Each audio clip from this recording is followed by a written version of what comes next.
Nous poursuivons cette série sur le contentieux historique Cameroun-France et sa résolution. Pour le docteur Daniel Yaknietom, la participation des nationalistes camerounais à la Seconde Guerre mondiale était liée par la proclamation du 27 août 1940 de l'indépendance politique et économique du Cameroun sous mandat de la Société des Nations. Ruben Oumiobe, alors secrétaire général de l'UPC, avait déclaré en son temps: la lutte armée a déjà été menée une fois pour toutes par les nationalistes qui ont largement contribué à la défaite du fascisme allemand. Les libertés fondamentales dont nous revendiquons l'application et l'indépendance, vers laquelle nous devons marcher résolument, ne sont plus des choses à conquérir par les armes.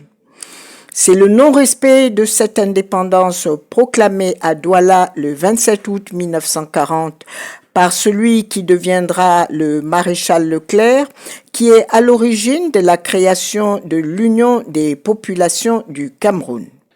La France n'a pas tenu à sa parole. La France a été ingrate.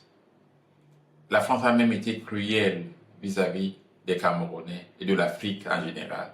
Parce que, comme l'a dit très bien le secrétaire général de l'Union des populations du Cameroun, Ruben Oumiobe, les nationalistes français, les nationalistes camerounais, lorsqu'ils ont pris les armes pour défendre l'Europe de la tyrannie hitlérienne, du fascisme hitlérien, ils l'ont pris pour l'indépendance du Cameroun.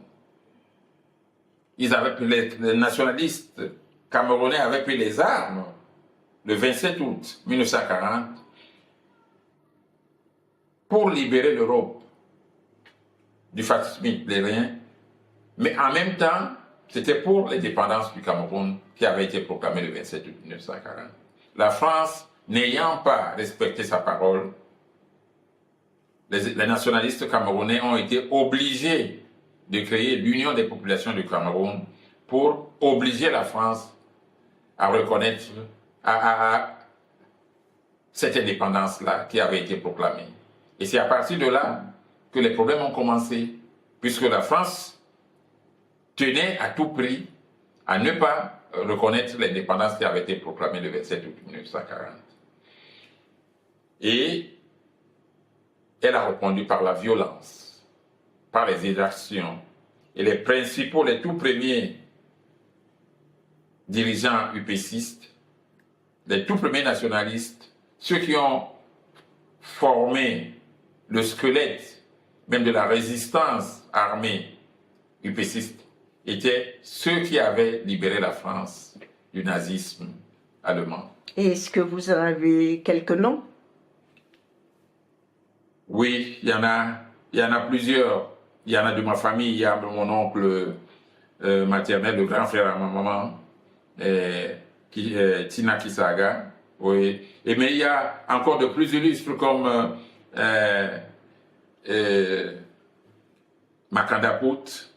Qu'on a présenté comme un énorme maquisard. Qui était un... Ouais. Il y en a beaucoup d'autres. Ce sont eux qui ont fait la colonne. Ceux qui a...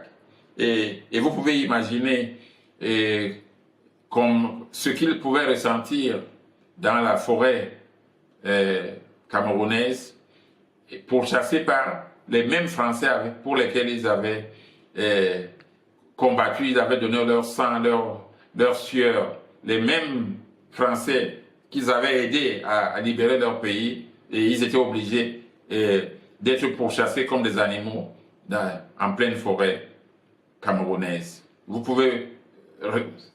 Il suffit seulement de revoir un peu leurs sentiments, l'ingratitude de la France, la méchanceté de la France. Eux, ils avaient donné leur jeunesse, ils avaient tout donné pour la France, et ils étaient pourchassés comme des animaux, comme des bêtes sauvages en pleine forêt. Le docteur docteur Daniel Yaknietom, médecin neuropsychiatre et exilé politique basé à Luanda, en Angola. Il a occupé plusieurs postes clés au sein de l'Union des populations du Cameroun, UPC. Il a été secrétaire général adjoint de l'UPC, représentant spécial de l'UPC en ex-Union soviétique et dans les pays de l'Europe de l'Est de 1982 à 1986. Depuis 1986, il est représentant spécial de l'UPC en Afrique australe et centrale. Actuellement, il préside l'Alliance patriotique. Sa contribution à la compréhension des relations franco-africaines est précieuse et inestimable.